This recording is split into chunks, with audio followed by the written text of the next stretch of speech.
This is going to be a long one. I'm going to tell you about one summer's day. That day, I had plans to go to a nearby shrine.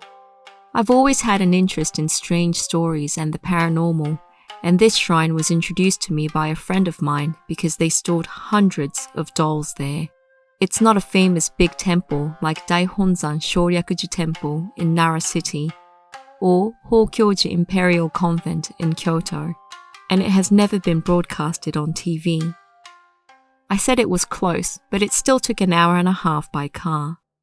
I drove into the mountains and envisioned what this temple looked like as the car bounced along the bumpy road.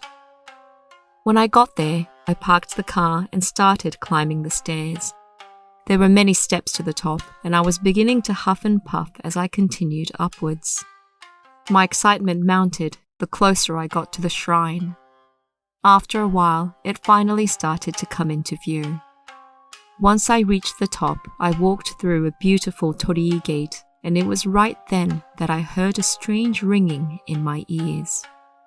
I had never felt anything like it before. Not trying to brag or anything, but I've never experienced anything supernatural before, and this feeling that I got as soon as I stepped through the torii gate. It was something I can't quite explain. This shrine had some kind of power to it. It legitimized everything, and now my excitement had reached a new high. I looked around. The shrine was beautiful. It was big, and the architecture was spectacular. But there was definitely one thing that screamed out that it wasn't like any other shrine. Dolls, dolls, dolls, dolls, dolls. There were so many of them that they couldn't all fit inside and spilled out onto the ground. I could feel hundreds of eyes looking at me. I suddenly felt like I was thrust into another universe, but that train of thought was quickly disrupted. A man wearing a hakama came running out from a larger building, probably the main hall. Another went running into the neighboring hall. Did something happen? Feeling lucky that I might witness something interesting, I followed them and approached the building they disappeared into. It was then that another two came running out of the main hall. I stopped one of them to ask what was going on, but all he said was that they were busy and he didn't have time to answer me. He ran off. What was happening? I was standing there confused when another man who was dressed different came out of the main hall. He looked like the priest of this shrine. To my surprise, he approached me and asked whether I was there to drop off a doll. I told him no and that I was just there to sightsee. He replied, "If that's the case, I would recommend for you to go home. Today isn't a good day, so come back another time." Did something happen? I asked. "It's best if you don't know," he said, and he walked away. I felt out of place watching several people running around as if they were in the midst of moving houses. The dolls weren't going anywhere, so I decided to leave. Just as I was about to do so, 5 people came out of the building in a line holding what looked like a wooden coffin. Soon after, the priest walked out and followed in their footsteps, eventually disappearing behind the main hall. Before I knew it, I was following them too. My curiosity squashed any warning the priest had said to me earlier. I've come this far. There was no way I was going to miss this. The path behind the main hall was overgrown with grass and bushes and was dark and damp. A little while later, it opened up to a clearing. The priest was stacking up some wood as if he was getting ready for a campfire, and the wooden box that I saw earlier was sitting on top. He saw me, and our eyes met. I thought I might get into trouble, but he ignored me, looked away, and continued to stack more wood. I felt like he somehow gave me permission to be there, so I stepped out from the bushes into the clearing. What's going to start? I wondered. I looked around nervously when I saw someone else standing about 20 meters to the right of me. I could tell he wasn't part of this ritual. He was an old man and, like me, was observing what was happening. I approached him and asked, "Excuse me, do you know what's going on?" "It's time for a memorial service," he replied matter-of-factly. "They're going to burn a doll for it." "Uh-huh," was all I could say. I had a feeling something would happen today, and I was right. I made the right decision to come today because now I was about to witness something super interesting. But why are they doing this now? I wondered. I had assumed that they did things like this towards the end of the year or something. That day was just an ordinary day. "Do you always come here to watch?" I asked the old man.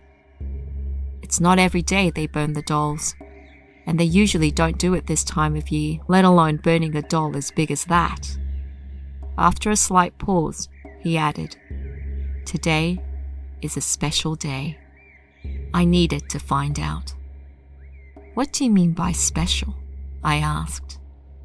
I saw the man's face cloud over. I was worried he wouldn't answer me, but after a long silence, he finally opened his mouth. "I don't know if you'll believe this, but..." Just hearing those words gave me goosebumps. I was more than ready to hear something crazy. That doll, it used to be kept under tight security in the storage room right off the main hall. But earlier this morning, when it was still dark, the priest went to go check on it for the first time in 3 days, and the doll wasn't there. He called the others to help search for it and finally found it as the sun came up. Where do you think it was? I wanted him to just tell me, but I entertained his question and said, "Where was it?" No one noticed until it was light out, and you'll understand why. Don't know if anyone put it up there, but the doll was up on the roof. Everyone was really surprised. I mean, it's a mannequin as big as a full adult male. It's not an easy feat to take something like that up on that tall roof there. Seems a bit too complicated to do for a simple prank. And more than that, what could be the motive for someone to do something like that in the first place? There was no point trying to figure it out, so they decided to get it down. That's when the accident happened. After climbing a ladder to get up on the roof, a man carrying the mannequin slipped and fell off the roof with it. He broke his leg and he was taken to the hospital. The creepy thing was that he kept saying that the mannequin bit him. As soon as the priest heard it, he decided straight away to hold this service and burn the mannequin. "You seem to know a lot," I said, trying to figure out if he was making this entire story up. I go for a walk around here every morning, so I've been watching them since they started to bring the mannequin down from the roof." Well, that cleared things up nicely. The preparations had continued on while the man was talking, and they were about to light the fire. The priest suddenly began to pray, and the other men joined in. They each took a torch and surrounded the box, and that's when I noticed that the box was bound with tons of wires. The first man took his torch and lit up a piece of wood. You could hear it crackling, and smoke began to bellow out, eventually turning into a proper flame. The rest followed suit, and a short while later, it turned into an inferno. We were 50 to 60 meters away, but could still feel the heat from the flames. Last but not least, the priest threw his torch onto the wooden box. There were leaves in between which were releasing white smoke, but as soon as the box lit on fire, a plume of black smoke began to rise into the air. I immediately pinched my nose. A stench that I've never smelt before in my life spread all around us. One that made you think of a 4-legged beast of some kind. The priest's voice picked up, and it was then that I heard it. A horrifying mixture of yelling, screaming, crying, and words that I couldn't discern coming out of the box. It also began to shake. I couldn't believe what was happening before my eyes. The fire continued to burn, the box was shaking, the priest was yelling, and the scream had now turned into words. "Out! Get me out of here! Let me out!" It was talking. Was there an actual person inside? No, it was impossible for an actual person to be alive and talking in this blaze. The voice continued and began to say that it wanted to go back to his wife and child. I could hear banging from the inside of the box as it rocked from side to side. The priest yelled out in anger, "You are not him! You are a mannequin! You must go back to your original form!" After saying this, he began chanting a prayer again. The voice kept yelling that he was the husband and that he wanted to go home. The box began to shake even more than before, and the lid literally popped open. A burnt hand came out, wriggling and writhing around. It was at this moment that the flame suddenly shrunk that I was worried it would sizzle out altogether. The priest turned around and brought a barrel over. It looked like there was water inside, but I realized quickly that it was sake. The smell of it had mixed in with that stench coming from the box. He took a ladle and began pouring it over the box. Considering sake doesn't evaporate very easily and has a low flammable limit, I was certain the flames would die, but I was wrong. It came back to life, and that traumatizing scream started again, saying it wanted to go back to his wife and child. The priest repeated himself, "You're not human! You must go back to your former self!" He took out a hand mirror and threw it into the box. The other men began to push the wood, and eventually everything collapsed inwards. There was one last scream, and then everything fell silent, and the box was finally still. I was covered in sweat. The priest continued to pray until the fire was out.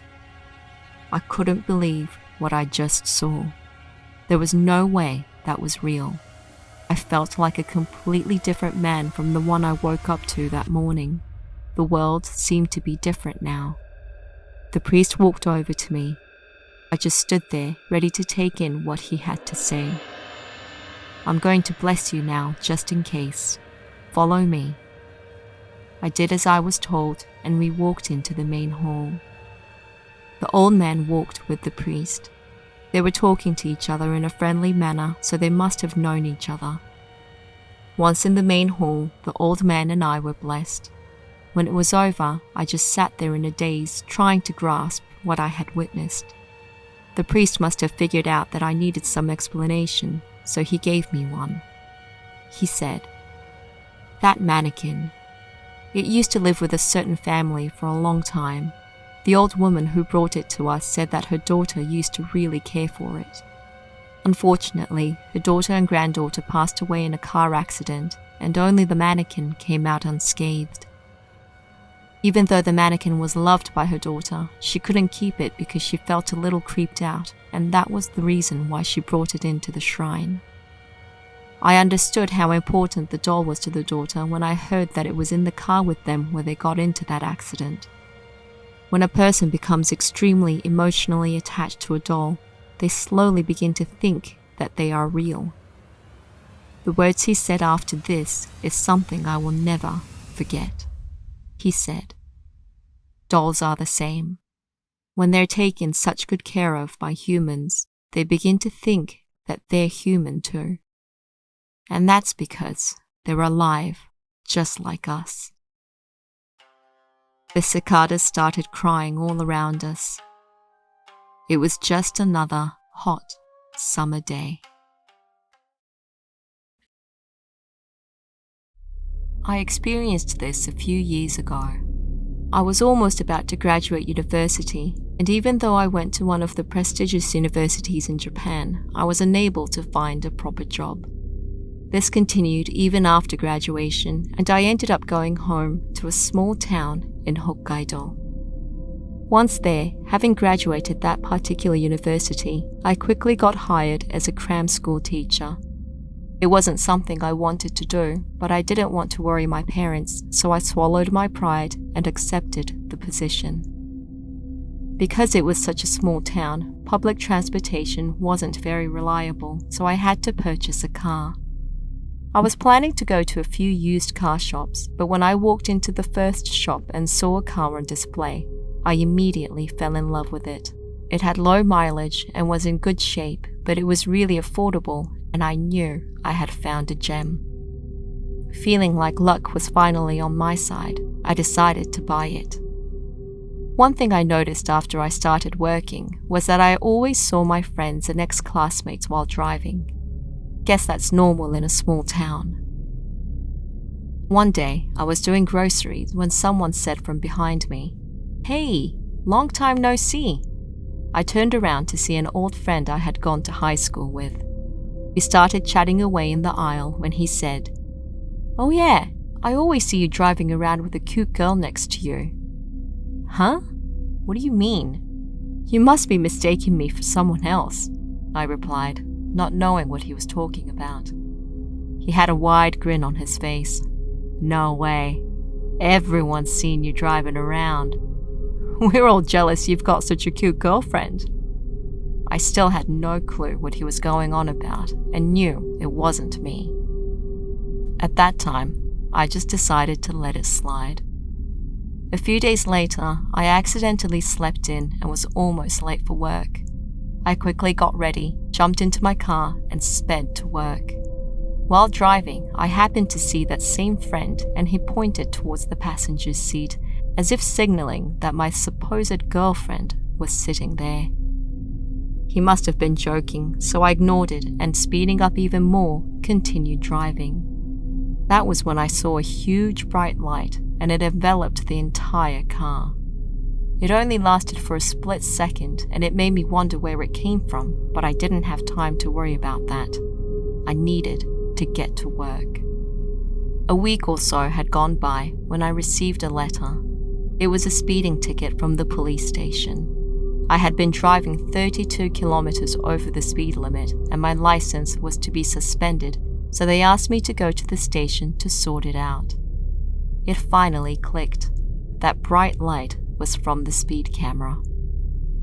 I felt completely defeated and headed to the station. What was supposed to be just simple paperwork turned into something else.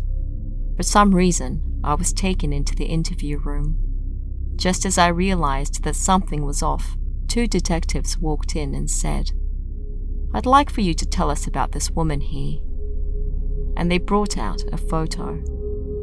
It was the picture taken by the speeding camera. You could clearly see me driving, but more than that, there was a woman sitting on the passenger's side. There was a black stain on the shirt around her neck and some more black specks on her face. What the hell? How's this possible? My mind went blank. I was staring at the photo in disbelief when one of the detectives spoke up. "The black stains you can see on the woman, it's most likely blood stains. So I'm going to ask you again. Who's this woman?" I couldn't answer that question even if I wanted to, because I had no idea who it was. I had never even had any of my friends in the car with me since I bought it, but you could see her as clear as day, sitting right next to me with all the black stains. I was thoroughly freaked out at this point and said with a shaky voice, Not even my parents have been in the car, let alone my friends." The detective stared at me coldly and said in a stronger voice than before, "There's clear evidence right here. We don't have time for any excuses." I was in that room for a few hours and was finally allowed to go home after they deemed that I was a low flight risk. I stared at the picture when I got home, trying to understand who the woman was. Days went by without the police contacting me. A few weeks later, I got another letter from the police telling me to go to the courthouse to pay my speeding fine, but there was no mention of the woman. I couldn't get it out of my head, so I decided to stop by the police station on my way home to ask them directly about it. I explained the situation at the reception desk and asked for one of the detectives. When he came out, he said with a smile, "Hi, that matter has been cleared up, so please don't worry about it anymore." I felt a pang of annoyance and anger at the way he quickly tried to dismiss me after holding me for hours, so I replied in frustration, "Not a day went by that I wasn't feeling stressed ever since you guys questioned me about this woman.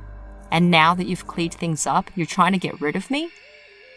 The detective looked troubled and finally said, Well, we did further investigations on your car shortly after that photo was taken, and we were able to conclude that no one was sitting next to you. Again, I felt annoyed because that was what I was trying to tell them this entire time.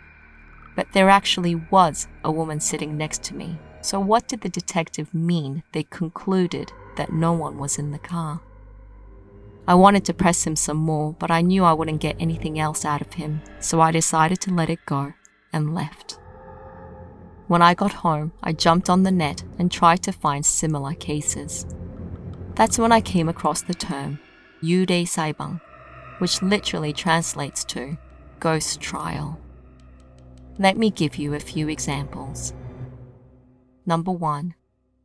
Someone killed another person in self-defense, but the body disappeared. Number 2.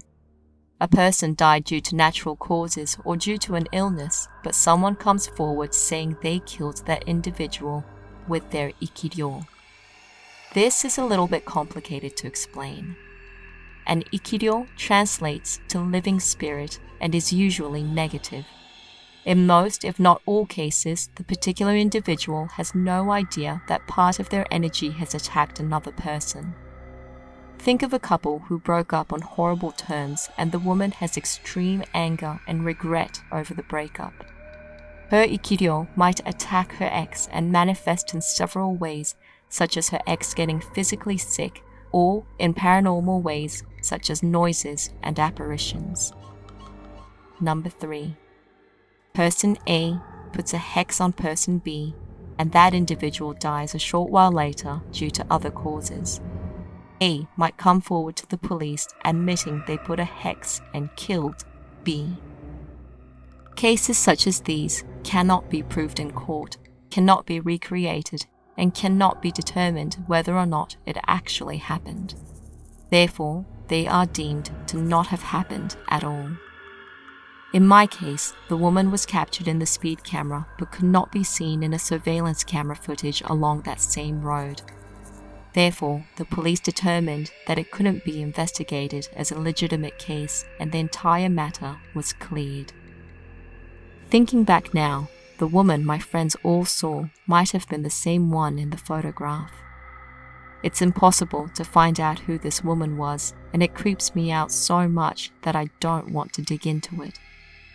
After all of this, I feel like I know why the car was on sale for such an affordable price. Don't worry, I got rid of it as soon as I could. 500,000 yen income for a month's work at a famous tourist destination. Today, that amounts to about $3,400, but the yen is terrible right now, so it used to be much more than that. This place is infamous for those thinking of taking their lives, and the job description was to watch out for these individuals. This actually happened to my younger brother, and it's going to be long, so if you're not a fan of reading too much, please skip this one. Just before summer break in his second year of uni, my brother's friend approached him with a part-time job that sounded too good to be true. The location was at the top of a cliff overlooking a beautiful ocean. It was a famous tourist destination, and because of the high number of suicides in that location, their job was to be a lookout for such individuals. The duration was just for the month of August. They offered a place for them to stay with 3 meals included per day. Any number of people could apply together and they would earn 500,000 yen. However, if you didn't last an entire month, you wouldn't get paid. My brother and his friend Kaito decided to apply for the job together, which meant they would each receive 250,000 yen. On the first day, a representative from the Tourism Association gave them a detailed description of the job. There was a small office building and a lighthouse on the cliff. When they entered the office, there was a hatch on the floor, and when opened, a flight of stairs that led down.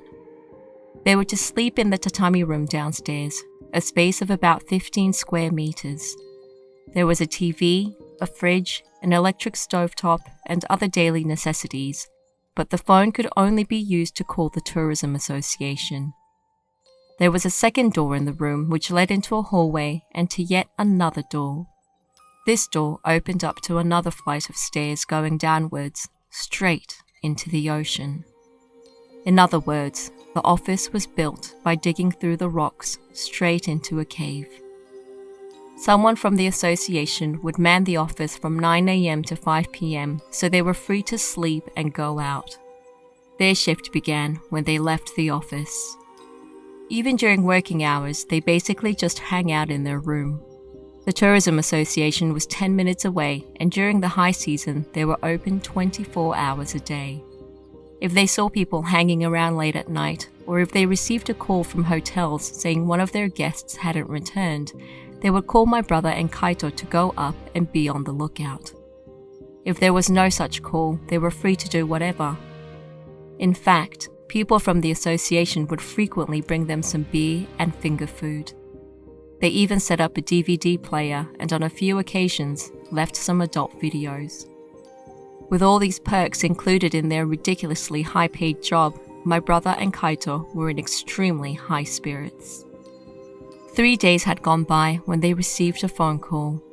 They were told that a woman in her mid to late 20s might be hanging around the cliff, so the two of them went outside to take a look. They observed a woman sitting on a bench by the lighthouse, so they approached her, talked to her for a while, and upon convincing her, brought her back into the office. They contacted the association, and a car was sent to pick her up and drove her away. Kaito and my brother were celebrating in their room, feeling so happy that they had saved a woman's life, when they heard a loud banging noise coming from the door that led into the ocean. It continued for a long time, but they just figured that a big chunk of tree or some other garbage got swept into the cave and was hitting the stairs. When it was time to clock off, they told the representative from the association about the noise they heard through the night, to which the man said, "I guess the season is finally here," and he led them down the stairs. The banging noise could still be heard echoing from below. When the man opened the door, they saw a black lump being carried back and forth by the waves, banging into the stairs, creating that noise. It was a dead body. The police were called straight away and the body was pulled up. It had been eaten by fish and other critters that most of the flesh was gone. Upon inspecting the body, they could see that the skull was most likely what was banging into the stairs, creating that haunting echo through the night. Apparently in August, the tides change, bringing dead bodies into the cave. If someone jumps during the season, they're swept into the cave pretty much straight away. But if it happens any other time of the year, they'll be swept out to sea and won't come back until the tides change again in August. Because the tides make it difficult and dangerous to pull up bodies from inside the cave, they opted to do so from above.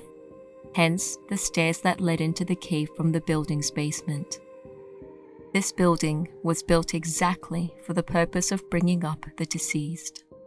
I probably don't need to mention that if tourists saw any washing in and being dragged out of the water, it would create a huge commotion and unwanted media attention, so it also doubled as a mortuary. The remains were kept in the hallway until all the tourists were gone and it was safe to transfer them. I'm not sure if you've grasped it quite yet, but their job description wasn't true. Their real job was to keep watch over the bodies that washed into the cave in the middle of the night. They were to call the association straight away, then the police would be called and the body would be pulled out of the water. They weren't required to help pull them out of the water or help carry them out of the building. However, if any of them were discovered during the day, they were to be stored in their room. They knew 500,000 yen a month was too good to be true. Even though they wouldn't get paid anything, it had only been 3 days since they started, so they still had time to find another job after this. But in the end, the high salary was too good to let up, so they buried their fears and decided to stick to it. They figured they could make it through the month by spending as much time in the office upstairs and avoid going down to their room as much as possible. They were wrong. Their shift came along and they remained upstairs, but they had to go downstairs every 2 hours to see if anything washed in. 3 days went by peacefully when, sitting in the office, Kaito said, "Hey, she looks a bit suspicious." There was a young woman in a t-shirt and jeans standing by the lighthouse. They took their flashlight and walked out, but returned after they saw her walk away. As soon as they got back, they heard loud banging coming from the door below that led into the hallway and the stairs that went into the sea. It scared them half to death, but Kaito suggested that maybe the door was left open and the wind was causing the sounds. Thinking he had a point there, the two of them went downstairs, and lo and behold, the door was open. Walking towards the door to close it, they peered into the hallway and down the stairs when they saw something white floating in the water. "There's one." They got on the phone, and within 10 minutes, the police were there to pull it up. A t-shirt and jeans. From the clothes, they knew that it was the woman they had just seen a few minutes ago. But the only feature that hinted that it was a woman was from the length of her hair. Her body underneath her clothes was so bloated that they couldn't tell what was what. It was then that Kaito muttered, "You know, I actually remember closing this door and locking it." It didn't end there. From that day on, the two made absolutely sure that they shut and locked the door each time they took turns to go downstairs to check. What used to be a fun time watching X-rated videos turned into one of dread and anxiety. They would hear something banging on the door. They'd go downstairs, the door would be wide open, and there would be another body. On the other hand, the days where nothing washed in would go by in silence. Banging in quick successions meant there would be a woman's body. Banging that echoed meant it would be a male. The two began to lose sleep and lost their appetite. When they were off the clock, they spent their time in various parks around the area in a zombie-like state. 2 weeks in, they finally decided to quit. "We can't go back into the office," they both cried when they went to the Tourism Association to tell them of their decision. They begged them to stay on and even offered to double their wage, but Kaito and my brother turned it down. They weren't meant to get paid at all, but they were given transportation costs and 100,000 yen, or $670 each, for their work. My brother looked blue and had lost a few kilos by the time he came home. I asked him what happened, but he didn't tell me anything for a long time. Kaito is still a good friend of his, and they finally told me the above story about 3 years ago when he came over for dinner one night. According to Kaito, there was a similar experience published in a book of scary stories somewhere. Has anyone come across it?